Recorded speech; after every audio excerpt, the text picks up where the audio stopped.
ਦੋਸਤੋ 2 ਦਿਨਾਂ ਦੌਰੇ ਦੇ ਉੱਤੇ ਪਰਥ ਵਿੱਚ ਪਹੁੰਚੇ ਹੋਏ ਆ। ਇੰਡੋਸ ਟੀਵੀ ਦੇ ਨਾਲ ਲਵੀ ਖੱਤਰੀ, ਨਾਲ ਕੈਮਰਾਮੈਨ ਤੇ ਮੈਂ ਦਲਜੀਤ ਸਿੰਘ। ਤੇ ਅੱਜ ਸਕਾਬਰਾ ਬੀਚ ਦੇ ਉੱਤੇ ਪਹੁੰਚੇ ਹੋਏ ਆ। ਬਹੁਤ ਮਸ਼ਹੂਰ ਬੀਚ ਆ ਇਹ ਪਰਥ ਦੀ। ਵੈਸੇ ਤਾਂ ਅਸੀਂ ਕੈਜੂਅਲੀ ਕਿਸੇ ਨੂੰ ਮਿਲਣ ਆਏ ਸੀ, ਇੱਥੇ ਮੀਟਿੰਗ ਸੀ ਕਿਸੇ ਦੇ ਨਾਲ, ਪਰ ਉਸ ਤੋਂ ਬਾਅਦ ਹਰਜਿੰਦਰ ਹੋਣਾ ਨੇ ਕਿਹਾ ਵੀ ਬੜੀ ਫੇਮਸ ਆ ਤੇ ਦੇਖਣ ਵਾਲੀ ਗੱਲ ਆ। ਤੇ ਅਸੀਂ ਵੀ ਚਾਹੁੰਦੇ ਆ ਵੀ ਇਹ ਕੁਦਰਤ ਦਾ ਜਿਹੜਾ ਨਜ਼ਾਰਾ ਆ ਬੀਚ ਦਾ, ਕਿਉਂਕਿ ਜਿਹੜਾ ਆਸਟ੍ਰੇਲੀਆ ਆ ਬੀਚਾਂ ਦਾ ਕਹਿ ਲਓ ਕਿ ਦੇਸ਼ ਆ, ਤੇ ਉਹਨੂੰ ਤੁਹਾਡੇ ਰੂਬਰੂ ਕਰੀਏ। ਹਰਜਿੰਦਰ ਸਿੰਘ ਜੀ, ਕਿੰਨਾ ਕੁ ਰਸ਼ ਪੈ ਜਾਂਦਾ ਇੱਥੇ?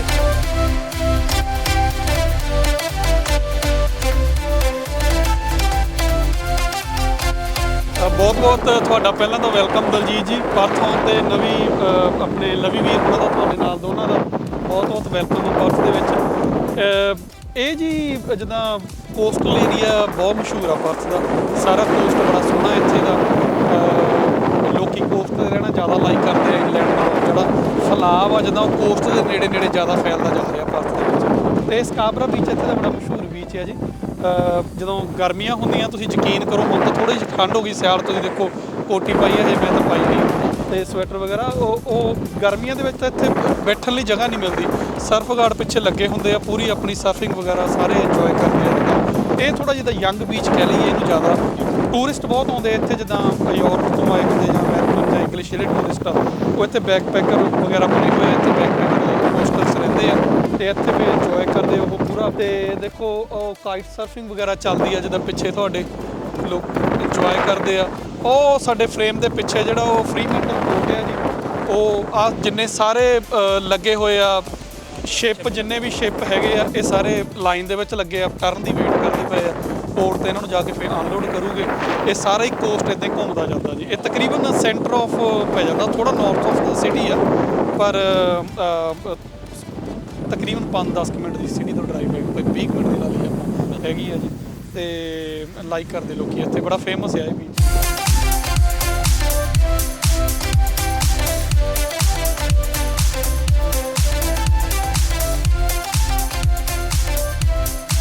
ਦੋਸਤੋ ਆਪਾਂ ਆਸਟ੍ਰੇਲੀਆ ਵਿੱਚ ਆਉਂਦੇ ਹਾਂ, ਬਹੁਤ ਸਾਰੀਆਂ ਇੱਦਾਂ ਦੀਆਂ ਦੁਰਘਟਨਾਵਾਂ ਹੋਈਆਂ ਕਿ ਅਸੀਂ ਬੀਚ ਉੱਤੇ ਜਾਂਦੇ ਹਾਂ, ਆਪਣਾ ਤਜਰਬਾ ਹੁੰਦਾ ਨਹੀਂ, ਕਿਉਂਕਿ ਨੋਰਮਲ ਸਵੀਮਿੰਗ ਦੇ ਨਾਲੋਂ ਤੇ ਇਹਦਾ ਬਹੁਤ ਜ਼ਿਆਦਾ ਫਰਕ ਆ। ਹੁਣ ਵੀ ਆਪਾਂ ਦੇਖਿਆ ਹਰਜਿੰਦਰ ਸਿੰਘ ਜੀ, ਪਹਿਲਾਂ ਟਾਈਡ ਬਹੁਤ ਲੋ ਸੀ, ਹੈ ਨਾ, ਆਪਣੇ ਖੜਿਆਂ ਦੇ ਉੱਤੇ ਹੀ ਇੱਥੇ ਤੱਕ ਪਾਣੀ ਜਿਹੜਾ ਆ ਆਉਣਾ ਸ਼ੁਰੂ ਹੋ ਗਿਆ। ਅਤੇ ਬੜਾ ਇਸ ਲਈ ਬਹੁਤ ਸੋਚਣਾ ਚਾਹੀਦਾ ਆ। ਇਹਦੇ ਵਿੱਚ ਦਲਜੀਤ ਸਿੰਘ ਜੀ, ਜਦੋਂ ਮੈਂ ਐਡ ਕਰ ਦੇਵਾਂ, ਬੜੀ ਦੁੱਖਦਾਈ ਘਟਨਾਵਾਂ ਹੋਈਆਂ ਪਿੱਛੇ ਜਿਹੇ, ਉਹ ਸਪੈਸ਼ਲੀ ਸਾਡੀ ਕਮਿਊਨਿਟੀ ਦੀਆਂ ਹੋਈਆਂ। ਉਹਨਾਂ ਦੇ ਵਿੱਚ ਤੁਸੀਂ ਯਕੀਨ ਕਰੋ, ਮੋਸਟਲੀ ਆਪਣੇ ਪੰਜਾਬੀ ਵੀਰ ਭਰਾ ਭੈਣਾਂ ਉਹ ਦੁਰਘਟਨਾਗ੍ਰਸਤ ਹੋਏ ਉਹਨਾਂ ਦੇ ਵਿੱਚ। ਮੇਰਾ ਮੰਨਣਾ ਇਹ, ਜਿੰਨਾ ਚਿਰ ਤੁਹਾਨੂੰ, ਕਿਉਂਕਿ ਇਹ ਆਪਾਂ ਨੂੰ ਦੇਖਣ ਨੂੰ ਬਹੁਤ ਸੋਹਣਾ ਕੁਛ ਲੱਗਦਾ ਕੁਦਰਤ, ਪਰ ਆਪਾਂ ਕੁਦਰਤ ਨਾਲ ਉਸ ਹਿਸਾਬ ਨਾਲ ਖੇਡੀਏ ਜਿੰਨਾ ਕੁ ਸਾਨੂੰ ਖੇਡਣ ਦਿੰਦੀ ਹੈ। ਇਹ ਅੱਗੇ ਜਾ ਕੇ ਬੜਾ ਡੂੰਘਾ ਹੋ ਜਾਂਦਾ। ਜੇ ਆਪਾਂ ਨੂੰ ਨਹੀਂ ਪ੍ਰੋਪਰ ਤੈਰਨਾ ਆਉਂਦਾ ਤਾਂ ਆਪਾਂ ਉਹ ਰਿਸਕ ਨਾ ਲਈਏ। ਜੇ ਕੋਈ ਸਰਫ ਗਾਰਡ ਵਾਲਾ ਨਹੀਂ ਹੈਗਾ, ਜਿੱਦਾਂ ਤੁਸੀਂ ਇਸ ਟਾਈਮ ਦੇਖੋ ਕੋਈ ਸਰਫ ਗਾਰਡ ਨਹੀਂ ਹੈਗਾ, ਜੇ ਆਪਾਂ ਨੂੰ ਨਹੀਂ ਸਵੀਮਿੰਗ ਆਉਂਦੀ, ਮੇਰੇ ਹਿਸਾਬ ਨਾਲ ਆਪਾਂ ਨੂੰ ਨਹੀਂ ਉਹਦੇ ਵਿੱਚ ਰਿਸਕ ਨਹੀਂ ਲੈਣਾ ਚਾਹੀਦਾ। ਦੇਖੋ ਮੈਂ ਆਪਣੇ ਬੇਟੇ ਨੂੰ ਵੀ ਇਸੇ ਕਰਕੇ ਬਾਰ-ਬਾਰ ਰੋਕ ਰਿਹਾ, ਕਿਉਂਕਿ ਉਹ ਬੇਸ਼ੱਕ ਸਵੀਮਿੰਗ ਸਿੱਖਦਾ, ਉਹ ਟਾਈਡ ਹੀ ਇੰਨੀ ਹਾਈ ਆ, ਉੱਪਰ ਆ ਗਈ ਆ ਵੀ ਉਹ ਆਪਾਂ ਨੂੰ 1 ਮਿੰਟ ਦੇ ਅੰਦਰ ਉਹਨਾਂ ਨੇ ਖਿੱਚ ਲੈਣਾ। ਅਤੇ ਤਕਰੀਬਨ 2-3 ਸਾਲ ਪਹਿਲਾਂ ਇੱਥੇ ਸਾਡੇ ਸਾਊਥ ਦੇ ਵਿੱਚ ਐਲਬਨੀ ਪੈ ਜਾਂਦਾ, ਉਹਨੂੰ ਦਾ ਗੈਪ ਕਹਿੰਦੇ ਆ। ਉੱਥੇ ਇੱਕ ਬ੍ਰਿਜ ਬਣਿਆ ਹੋਇਆ, ਜਿੱਦਾਂ ਸਮੁੰਦਰ ਦੇ ਵਿੱਚ ਉਹ ਪੱਥਰ ਦਾ ਬ੍ਰਿਜ ਬਣਿਆ ਹੋਇਆ, ਨੈਚੁਰਲ ਬ੍ਰਿਜ ਕਹਿੰਦੇ ਆ। ਉੱਥੇ ਆਪਣੇ ਸਾਊਥ ਇੰਡੀਆ ਤੋਂ ਕੋਈ ਵੀਰ ਸੀਗਾ, ਉਹ ਜਿਹਦਾ ਫੋਟੋ ਖਿਚਾਉਣ ਦੇ ਚੱਕਰ 'ਚ ਇੱਕ ਪਾਸੇ ਦੂਜੇ ਪਾਸੇ ਛਾਲ ਮਾਰੀ ਵੀ ਮੈਂ ਉੱਪਰ ਜਾ ਕੇ ਖੜਾ ਹੋ ਕੇ ਫੋਟੋ ਖਿਚਾਊਂਗਾ, ਪਰ ਉਹ ਉੱਥੇ ਸਲਿੱਪਰੀ ਇੰਨੀ ਸੀਗੀ, ਉਹ ਤਕਰੀਬਨ 20-25 ਮੀਟਰ ਸਿੱਧਾ ਥੱਲੇ ਜਾ ਕੇ ਪੱਥਰਾਂ ਦੇ ਵਿੱਚ ਉਹਦਾ ਸਿਰ ਵੱਜਾ ਅਤੇ ਉਹਦੀ ਉੱਥੇ ਹੀ ਅਚਨਚੇਤ ਮੌਤ ਹੋ ਗਈ। ਇਸ ਕਰਕੇ ਰਿਸਕ ਉਹ ਨਾ ਲਈਏ ਜਿਹੜਾ ਆਪਾਂ ਨੂੰ ਨਹੀਂ ਆਉਂਦਾ। ਜੇ ਆਪਾਂ ਨੂੰ ਤੈਰਨਾ ਪ੍ਰੋਪਰ ਆਉਂਦਾ ਆ ਤਾਂ ਹੀ ਆਪਾਂ ਐਡੇ ਵੱਡੇ ਰਿਸਕ ਲਈਏ। ਪਰ ਦੇਖੋ ਕੁਦਰਤ ਆ, ਜੇ ਆਉਂਦਾ ਸਾਰਾ ਕੁਝ, ਦੇਖੋ ਗੋਰੇ ਖੇਡਦੇ ਆ, ਕਰਨਾ ਚਾਹੀਦਾ। ਜੇ ਤੁਹਾਨੂੰ ਸਾਰਾ ਕੁਝ ਪੂਰੀ ਸੇਫਟੀ ਦੇ ਨਾਲ ਪਰ ਕਰਨਾ ਚਾਹੀਦਾ। ਇਹ ਸੋਚ ਕੇ ਨਹੀਂ ਕਰਨਾ ਚਾਹੀਦਾ ਵੀ ਨਹੀਂ ਕੁਛ ਨਹੀਂ ਹੁੰਦਾ। ਇਹ ਸੋਚ ਕੇ ਕਰਨਾ ਚਾਹੀਦਾ ਵੀ ਕੁਛ ਹੋ ਸਕਦਾ, ਮੈਂ ਉਹਦੇ ਲਈ ਪਹਿਲਾਂ ਪ੍ਰਪੇਅਰ ਹੋਣਾ।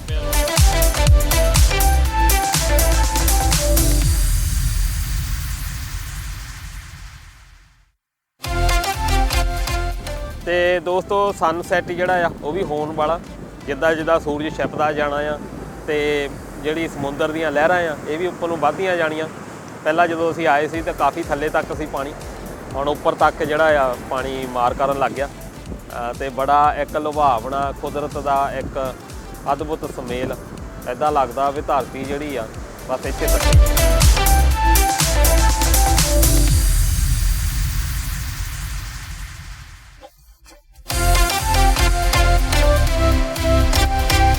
ਰੌਕਨਸ ਆਈਲੈਂਡ ਬਿਲਕੁਲ ਸਾਹਮਣੇ ਇੱਥੋਂ ਦਿਖ ਵੀ ਜਾਂਦਾ ਸਾਫ਼ ਮੌਸਮ ਦੇ ਵਿੱਚ। ਤਕਰੀਬਨ 30 ਕਿਲੋਮੀਟਰ ਜੇ ਆਪਾਂ ਡਾਇਰੈਕਟ ਡਿਸਟੈਂਸ ਦੇਖੀਏ ਉਹਦੀ ਇੱਥੋਂ ਬਣਦੀ ਹੈ ਬੀਚ ਤੋਂ 19 ਨੌਟੀਕਲ ਮਾਈਲ। ਇਹਦੇ ਲਈ ਫਰੀਮੈਂਟਲ ਪੋਰਟ ਤੋਂ ਵੀ ਫੈਰੀਜ਼ ਚੱਲਦੀਆਂ ਤੇ ਹਿਲਰੀਜ਼ ਤੋਂ ਵੀ ਬਹੁਤ ਫੇਮਸ ਆ ਇਹ। ਬੜਾ ਕੁਆਇਟ ਜਿਹਾ ਉੱਥੇ, ਕੋਈ ਹੈਬੀਟੈਂਟ ਨਹੀਂ, ਕੋਈ ਰਹਿੰਦੇ ਨਹੀਂ, ਲੋਕੀ ਸਿਰਫ ਆ ਜਾ ਸਕਦੇ ਆ। ਤੇ ਕੁਆਕਾ ਜਿਹੜਾ ਇੱਕ ਛੋਟਾ ਜਿਹਾ ਇਹਨਾਂ ਦਾ ਐਨੀਮਲ ਆ, ਉਹਦੇ ਲਈ ਬਹੁਤ ਫੇਮਸ ਆ ਇਹ। ਜੇ ਕੋਈ ਇੰਡੀਆ ਤੋਂ ਜਦੋਂ ਪਿੱਛੇ ਜੇ ਆਪਣੇ ਕ੍ਰਿਕਟ ਟੀਮ ਆਈ ਸੀ ਪਿੱਛੇ ਟੂਰ ਤੇ, ਤਾਂ ਉੱਥੇ ਉਹਨਾਂ ਨੇ ਇੱਕ ਪੂਰਾ ਦਿਨ ਸਪੈਂਡ ਕੀਤਾ ਸੀਗਾ। ਬਹੁਤ ਵਧੀਆ ਆਈਲੈਂਡ ਆ ਉਹ ਵੀ।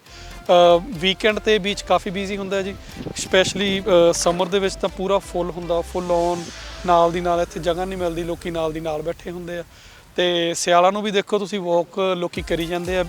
ਬਿਜ਼ੀ ਨਾਈਟ ਲਾਈਫ ਵੀ ਇੱਥੇ ਥੋੜੀ ਬਿਜ਼ੀ ਆ, ਨਾਈਟ ਕਲੱਬਸ ਵਗੈਰਾ ਕਾਫੀ ਹੈਗੇ ਆ। ਤੇ ਇਹਦੇ ਲਈ ਵੀ ਇਹ ਕਾਫੀ ਫੇਮਸ ਬੀਚ ਮੰਨਿਆ ਜਾਂਦਾ ਟੂਰਿਸਟ ਦੇ ਲੋਕਾਂ ਲਈ ਤੇ ਜਿਹੜੇ ਲੋਕਲ ਹੈਗੇ ਉਹਦੇ ਲਈ।